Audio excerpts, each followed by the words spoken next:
Today is Equal Pay Day. This is the day when women have finally matched what men made on average by the end of last year.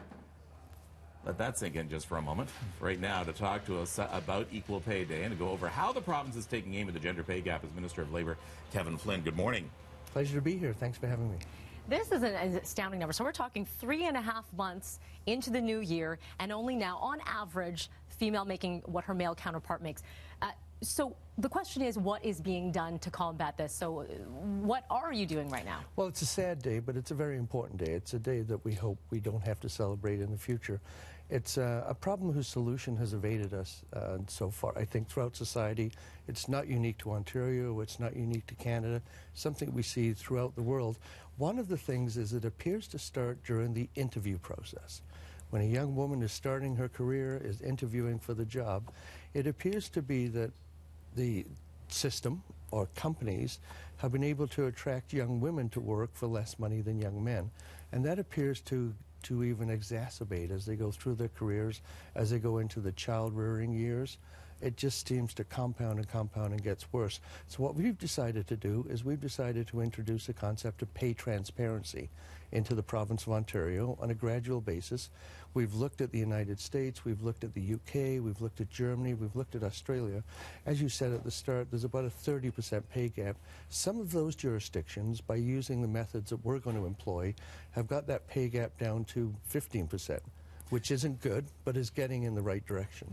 Now, we're saying this is now before the House into second reading, but it was a few, I was going to say months ago, but it was a few weeks ago. We were talking about this being introduced in the House, but then we had the prorogation of the session. So we are now, did we learn anything in that time? Have we changed it at all? Is it the same bill that's before the House right now? We just saw a few. In fact, can we put that back up? We can just talk a little bit about the Act. So you're talking about you're talking about the advertising portion of the job as well. It has to be very, very specific about what salary it is, and an employer can't ask the job candidate about what they got paid before. That's right, because that's the system that's led to the pay gap in the first place. So obviously during that process, something is happening where men are being paid more than women. And we think it starts at the very start. So by introducing these, the experience has been in other jurisdictions that this works. It doesn't get you all the way there, but it gets you much further ahead than we are right now. So we're hoping for quick passage in the House. We're hoping for support from both parties. I'm pretty sure we're going to get it from the NDP, I think. Conservatives just don't know where they are these days. So we're hoping to get unanimous support because it shouldn't be a partisan issue. Oh, well, I want to talk about the issue of transparency. And one of the things that we saw there was, usually a lot of organizations say you're not supposed to talk about what you get paid with your coworkers. That's sort of something that is not discussed. But the government says this is something that should be brought up in a certain way. That's right. So how do you do that with your company when you're told from the heads of the company not to do it? Well, I was raised in England, and it wasn't good form to talk about what you were earning. And certainly that was working to the employer's advantage, and it was working to men's advantage, basically.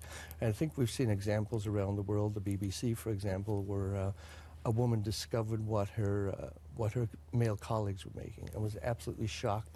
The male colleagues were absolutely shocked, and I think took a voluntary cut in pay to try to equal that out. But it just strikes me is that we shouldn't be afraid of information. It's a lack of information that has allowed us to live for so long with a 30% pay gap. The more information that we can give to young, prospective, new employees, people that are interviewing for a company, just put the pay range out there. Tell them what the job is supposed to pay. Find out what their colleagues are making, each and every person. We're going to set the example. We've had the Sunshine List, obviously, with the government for some time. We're going to set the example, and we're going to post in the public service first. Then we're going to larger companies. Then we're going to medium-sized companies, and eventually to the smaller companies as well. Now, you were saying you were hoping for quick passage, but could this get lost in the campaign, in the election campaign? You already took your swipe, but right now, at the Conservatives, just a moment ago, as any smart politician would, but is there a danger of this getting lost in the campaign shuffle? I don't think so. It wasn't meant to be a swipe. No, but it's what politicians do. If Doug Ford was sitting here, he'd do the same thing. So, okay. They haven't been clear. I think the NDP's been clear over the years. Yeah. Our party, I think, has been clear. Kathleen, I think, has done more for women's issues, and any other politician in recent history. We'd love to see it go through the House very, very quickly.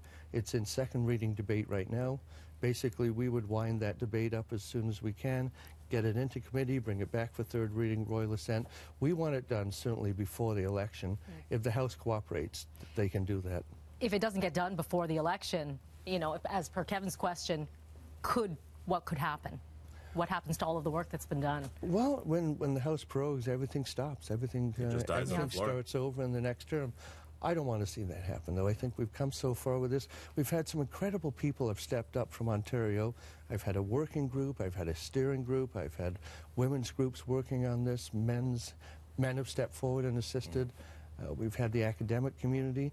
Ontario really is leading the forefront now, is at the forefront in North America on this issue, and we're starting to lead the world in some ways with the introduction of this proposal.